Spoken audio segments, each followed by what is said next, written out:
We're going to have some analysis now from Rich Lowry. He's the editor of National Review and author of a new book, The Case for Nationalism, How It Made Us Powerful, United, and Free. Tolu Olorunipa covers the White House for The Washington Post. He's also a CNN political analyst. Susan Page is the Washington bureau chief of USA Today. And Joel Payne is the Democratic strategist and CBS News contributor. Thank you all for being here. Rich, Michael Bloomberg used to be a Republican.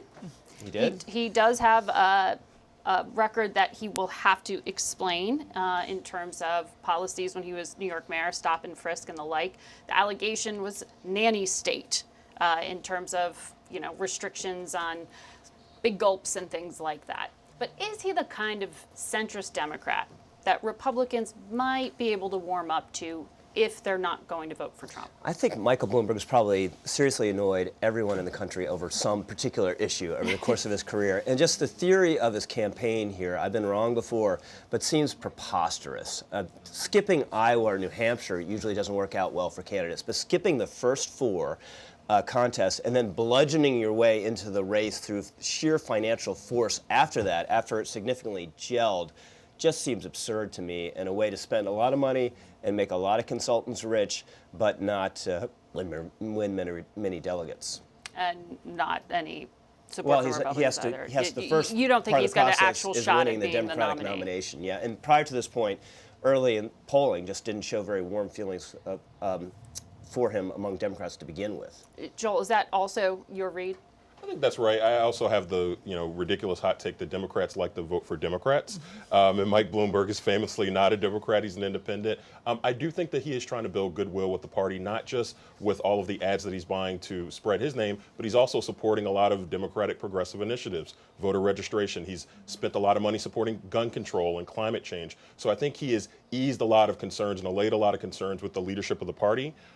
We'll see if that actually turns into votes. Tom Steyer's tried it. It hasn't worked out. We'll see if it works for Bloomberg. He also supported a lot of Democrats in 2018. He did. So that must have won some goodwill. That did win some goodwill. And, the Bloomberg candidacy is really, it's a vote of no confidence for Joe Biden.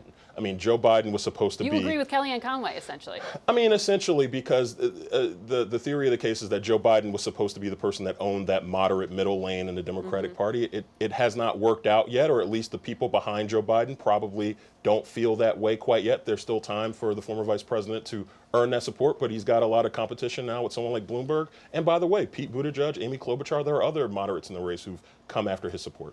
Susan, I know you're always looking at polls and polling, but these hearings just concluded on Thursday. For people who make the argument that they didn't move the needle, really, in favor of Democrats, are they making a judgment too soon? And do you think that this impacts the presidential race in any way? I think the needle hasn't moved since the election in 2016. The needle has been pretty well set for President Trump and for the opponents of President Trump. And this was going to be a partisan vote no matter what. It's going to be a partisan vote. This is the very reason Nancy Pelosi, the Speaker, didn't want to go down the path of impeachment on the theory that you needed it to be bipartisan. That was going to be very, very difficult. And you needed to persuade the public. That is also very difficult. So I think we end up kind of where we began, that the Democrats are convinced that President Trump is a toxic president. And most Democrats, I think, believe that he deserves to be impeached. Republicans are standing behind him. That's where we are. And the question of what this does in the 2020 election is one I think is impossible to answer at this point. I think it is a fool's errand to try to look at the Clinton impeachment or any other history to try to figure out how this is going to unfold over the next year. Because no sitting president has gone through an impeachment and a re-election at the same time. That's right, and because we're in such unusual times where we seem so frozen into tribal camps. Tolu, you heard Congressman Armstrong make the case that no other president really could talk like this and get away with it, but that's okay. On Friday, we saw kind of an example of how President Trump is vocal and unusual and really undeterred by this entire impeachment process when he gave that nearly hour-long interview live on Fox. Yeah. What was that? That was the president sort of giving his view of this entire impeachment process, and he's embracing conspiracy theories that even his staunchest Republican supporters are not embracing, talking about CrowdStrike and talking about Ukrainian hacking. It's clear that other Republicans are going to make excuses for that. They're going to say this is just the president. He still has a hold on our voters. He is someone who has been able to launch himself into the top of the Republican Party and take control of the party. And said he would look forward to a trial in the Senate. Yeah, and for the president, this is a loyalty test. He wants to make sure that he has full loyalty from his party going into 2020, and anyone who breaks apart from him is going to suffer consequences, both from the president's Twitter account and also from his primary voters. So he's been able to coalesce his party behind him, and the fact that you have Republicans saying, oh, this is just the way the president talks, no one else could get away with it, means that you're not likely to see very many Republicans break from him, but independence will be the key. Congressman Himes kind of gave an opening there indicating that they still were holding out hope the White House would produce documents as part of their investigation. Is there any change at the White House on that front that we know of? I don't think so. I mean, I think the president will release the documents that he thinks are favorable to him, like he released a transcript of the second call that happened in April that explained what happened, and everyone in the administration was in the dark about this. And I don't think they're going to release anything because I don't know that there's anything that's sort of exonerating for the president to show that this was a sort of a well thought out plan to withhold the aid for a specific reason. And the Democrats are saying that the reason was all political. The RNC chair, Ronna McDaniel, said this week there is an absolute influx of smaller donations since impeachment has ramped that up. Is impeachment helpful to the president's reelection?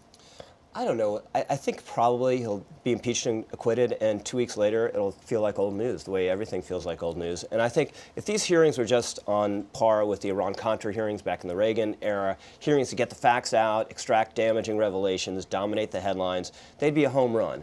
The question, though, is whether this particular episode can bear the weight of impeaching and removing a president literally for the first time in our history. And to that question, I think the answer is no. Well, removal. And you see, right, removing, right. Yeah. And on the cusp of a re-election, he very well could win. And I think that's the huge hurdle that Democrats can't get over. They're not getting over even with moderate Trump critics like Representative Will Hurt. So, Joel, I mean, is the DNC also successfully fundraising off impeachment? I think there's been a lot of hand-wringing, the suggestion that Democrats are on the defensive now. All the polling I've seen actually demonstrates that this is still a winner of an issue for Democrats. It's still a +5 or a +6 issue for Democrats across the board. The CBS poll that I saw last week had it at +50% supporting the inquiry. Even with independents, less than half of them opposed it. I think that Democrats are going to be watching what happens in some battleground states. But broadly speaking, the timing here matters also. The fact that this will likely be wrapped up by MLK or Groundhog Day, the fact that for 10 months Republicans are probably going to have to run on the idea that President Trump wasn't impeached, or rather he was impeached, he wasn't removed, but you still got to run on a record of trying to take away health care from millions of Americans, from locking up kids in cages. That's still a record that Democrats are going to push, so there's plenty of time for that to set in. But it's only going to be wrapped up so quickly because, per Jonathan Turley's point earlier, they're leaving all the first-hand witnesses off the table, which they could secure if they waited a little bit longer and John litigated Bolton, it. you're talking about. Yeah, and Mulvaney and Pompeo and Do you think they'd Pence. actually be allowed to show up? I think it'd be decided by the courts. I think there is a colorable, at least, privilege claim, immunity claim in all these cases, but you'd have to wait 2 or 3 months, and they don't want to do that explicitly because it's a political timetable. So they're going to send an incomplete case to the Senate. No guarantee in 2 or 3 months that you'd get these witnesses. There's no guarantee by the election day you would get these witnesses, and Democrats have made the calculation that they've got enough in their mind to impeach the president, so they should move ahead. This helps the president with his base. I think this hurts the president with that sliver, that small group of independent-minded swing voters in the middle, many of them suburbanites, white college-educated people who voted for him last time, abandoned Republicans in 2018. I think it is a mixed blessing for the president. Tolu, what does a Senate trial actually look like? Well, for the president, it looks like trying to get Hunter Biden and trying to get all of these people who would be political opponents of the president to testify and dig up dirt on them. But I think for the American people, it could expose some of the things that the president was doing, which does not look good, even if it may not be impeachable in the minds of very many Americans. Definitely not a positive. We'll be right back.